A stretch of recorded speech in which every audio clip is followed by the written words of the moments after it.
everybody. Welcome back to Unarmored Talk Podcast. I'm your host, Mario P. Fields, and we have another amazing guest today, Larry Broughton. What's going on, my friend? Hey, buddy. How are you? It's so good to see you again. Thanks for having me on. Same here. It seems like we've been trying to get this done for like the last 10 years. Hey, it happens when it's supposed to happen, right? And everybody, too, before I get to the professor introduction of Larry, he's in Orange County. He's in that SoCal beautiful weather. And Yeah. I miss it. I'm telling you. So I'm living my life through you, man. Yeah. Thank you. Yeah. You can't beat the weather here. That's for sure. We got other challenges, but the weather is not one of them. Right? Yeah, Yeah. man. Yeah. So before we get to our amazing guest today, who's willing to remove his armor, have some discussions that hopefully helps you develop an accurate way of thinking if you experience any of these challenges that Larry had Mm. to experience.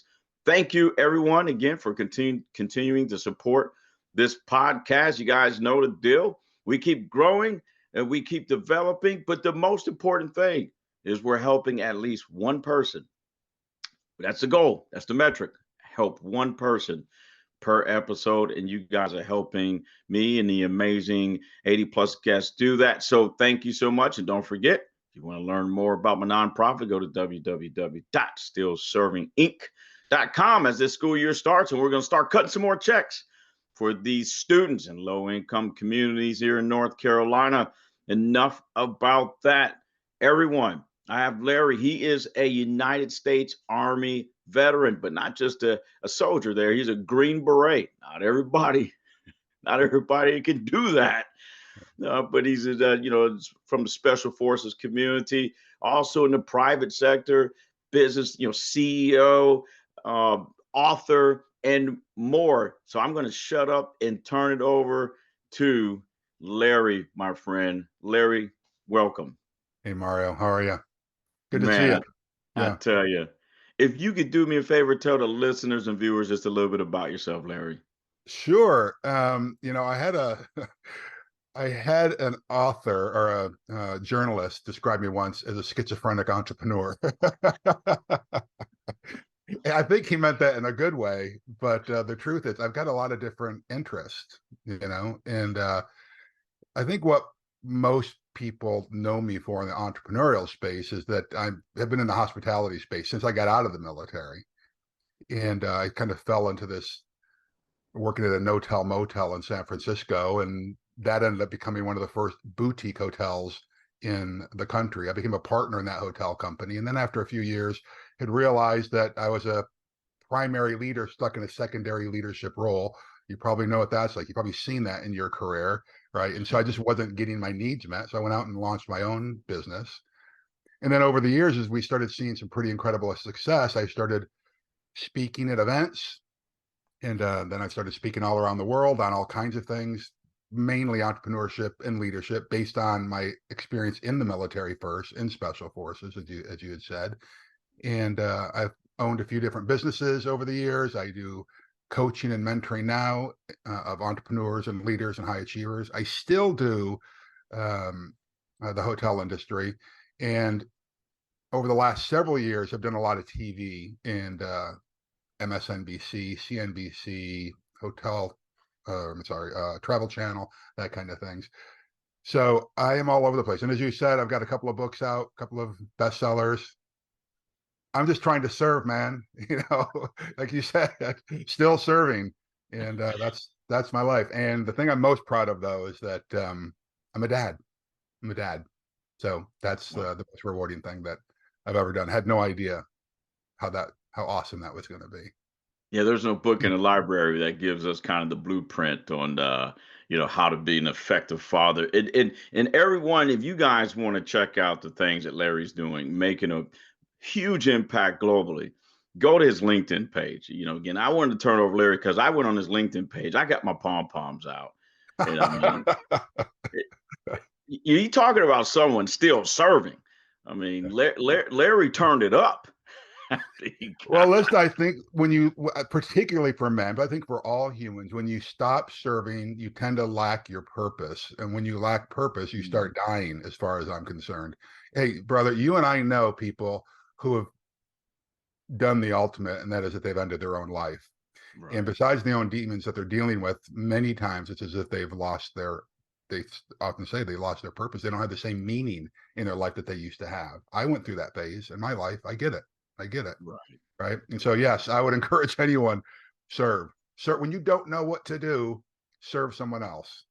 I like that. You guys heard it before we get into the topic. When you don't know what to do, when you're lost, find someone else to serve. It could be, yeah, just find someone else. Right. And Larry, that was one heck of a nugget. So don't invoice me, man. I mean, we're trying to build the budget here. Okay. All right. We got plenty more where that came from, my friend.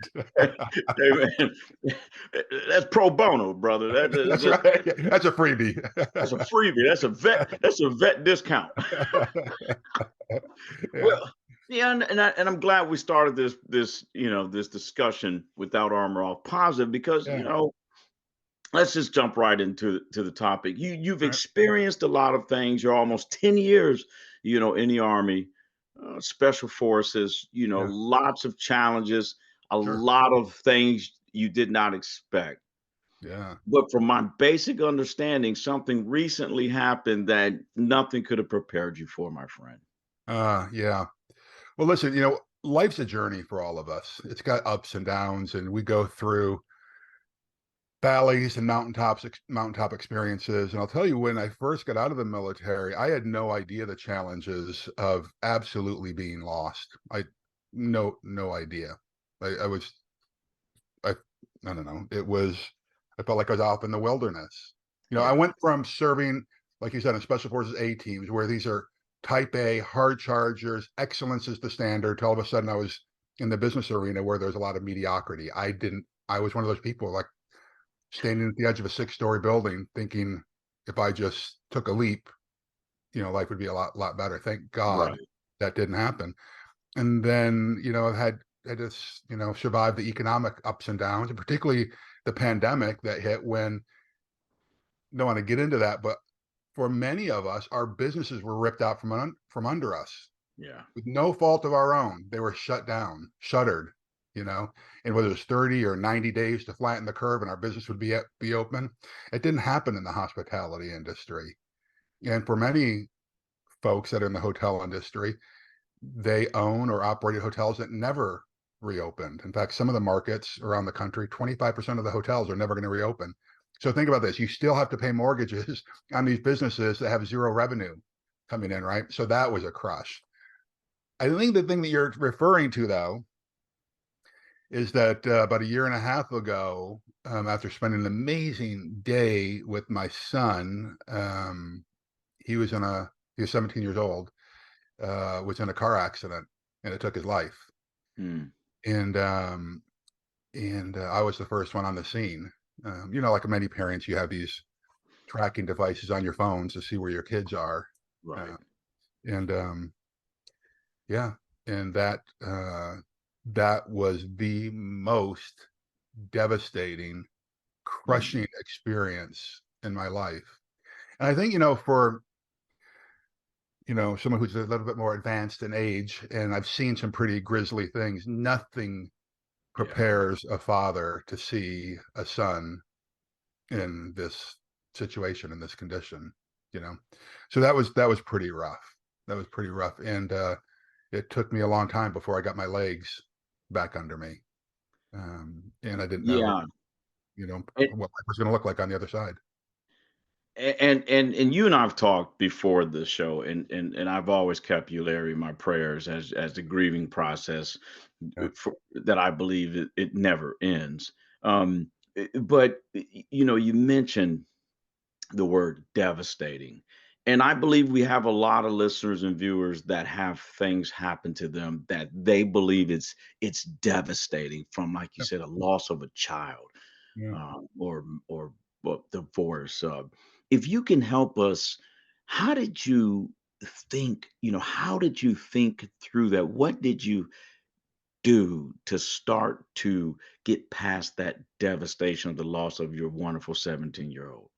Well, listen, first of all, thank you, by the way, for giving me the opportunity to share this, because I know there are a lot of people who are suffering with this, and we think that there are these 5 easy steps. If you just follow this grieving pattern or process, these steps, that it's all going to be, it's Yeah. going to be easier. Listen, I've had pain in my life before. Like I'm divorced, right? And so I now am an empty nester. I'm sitting in my, 4-bedroom home right now by myself with my dog, right? And so that added to the difficulty, you know. Thank goodness my former spouse, my son's mother, is remarried happily, has a couple of great stepkids and our daughter. And so she's has support around her 24 hours a day, right? Um, what I did, what worked for me, I didn't think so at the time, but I knew what pain was, and I knew that if I ran from it, Mm. it was only going to linger longer, right? I've done a lot of emotional work over the years because like a lot of us, we've got woundings, and I've got traumas that go back before the military. And in fact, if you one day we'll talk about that. That's what that forced me. That's what led me to the military, is because all of a sudden I knew I wanted to be the biggest, baddest, swinging blank out there, right? No one was ever going to question Larry again, right? And so I knew that going through that healing process that I needed to lean into the pain, and I'd try to I'd be a stoic out in public. If I were over at my former spouse's house while we're going through the grieving process and families coming to visit or preparing for the funeral or going through dealing with the coroner's office, all that kind of stuff, I was going to be a stoic there. But I would come home, Mario, and I'll be honest with you, I would curse God. I would bawl, I would scream, and I was afraid that my neighbors might be calling the police for fear that something's going on over here. I Right. was not a happy person, right? But I knew that I had to still serve my family members when I could, but retreat. And this was between God and me at that point, if you don't mind me getting a little bit Oh spiritual. yeah, no, we're good. And but I knew that God's shoulders were big enough to take my anger at him. And there was a whole kind of stuff. Maybe this is a dream. Take me, who the hell do you think you are? This is a pure son. He still had the best years of his life in front of him. My garbage. I'm the one that needed this, right? But it took some real soulful, sorrowful conversations with God for me to get through it. And I started reaching out. I was smart enough at this point to be reaching out to other folks that I knew, mostly veterans, to be honest with you. A couple of buddies of mine in the special ops community. One of them, Jay Redmond. Many of you probably know Jason Redmond, best-selling author, former Navy SEAL, amazing human. And we were talking, and we were comparing grief to an ambush. We don't know where the pain and where the enemy is going to come from sometimes. I may think I've got it. This is going to be a good day. I'm having a conversation. And all of a sudden, boom, this wave of grief hits me, and it just can be crushing, right? Right. And because I got seduced by these authors who are talking about these 5 stages of grief. And I'll tell you what I learned after I started doing a little bit of research. I thought, well, I'm not feeling these 5 stages. What's the heck's going on? The acceptance and all that kind of stuff. Well, it turns out there's a clinical psychologist who had developed those 5 stages of grief for his terminal cancer patients that he was trying to get to understand, to deal with their own death, not the death of a family member. And so we deal with our own pending death differently than we might other people who die suddenly, particularly suddenly around us. So I've actually started taking a bunch of notes on grief, and I realized, Mario, we grieve so deeply because we love so deeply. Right. If you didn't love someone, you wouldn't grieve for them. And so for me, it became a reassurance, like, oh, this is actually good. This is good. It reinforces I love this guy, right? And so it's been a process. I reached out to other folks. I did some therapy. I did EMDR therapy at the same time, and thank goodness I'm on the board of directors of an amazing organization called the Raven Drum Foundation that serves veterans and first responders with complementary alternative medical treatments, Mm-hmm. drumming, tonality. Just so I've been introduced to there's a thing called digital psychedelics. It's an amazing experience at the Reality Center that's opened by veterans here in Santa Monica. You guys should look it up. So I was trying a bunch of different things, and I can tell you, after a few months, Mario, I started having moments of joy, even if it was just a flash, but I would hang on to that. And then all of a sudden, after time, I started piecing these things together. The first year was the hardest, of course, because always there's the first Thanksgiving and the first birthday and the first Christmas and the Mm, first, right? And yeah. once I got through that, I realized, hey, I can do this. I've got this. You know, like you said earlier, you never. I'm not going to say you. I don't know that I will ever get over it. From what I understand from a lot of folks, you don't get over something like this. There is always a hole in your heart, but you can go on. You can adjust. And the last thing I'll say is there was another organization that I got involved with for a short term time. My brother, I have a twin brother who also had um, a son transition, and he introduced me to an organization called Compassionate Friends, and it's specifically a support group for parents whose children have passed away. So Yeah. that's kind of the journey, but we can go as deep or as shallow as you want on any of those topics or No, anything. Larry, first of all, you have a twin brother, so I might have to hire you guys for security. I'm only 5'2", Nicole's shortest. I can't say her height on air, but we're gonna need some security. There's two Larrys, but but but I love how you said that you chose to run towards the pain. Uh, Mm, you didn't isolate, you did not run away from it. yeah, You made a choice to go, the pain is, I don't know what, this is different pain, but I gotta go to it. And I'm gonna go with my private residence. I'm gonna do things because that's what I want to do right now. I yeah, want to, hey, God, I got it. I'm gonna pour you a little bourbon, a little holy bourbon here, and I'm gonna right. cuss you out. Yeah, yeah. But but to run to it and to not run away from it, using those resources and just looking in the mirror and accepting this is real and how do I move on? I just wanted to highlight that, Well, as you spoke about that.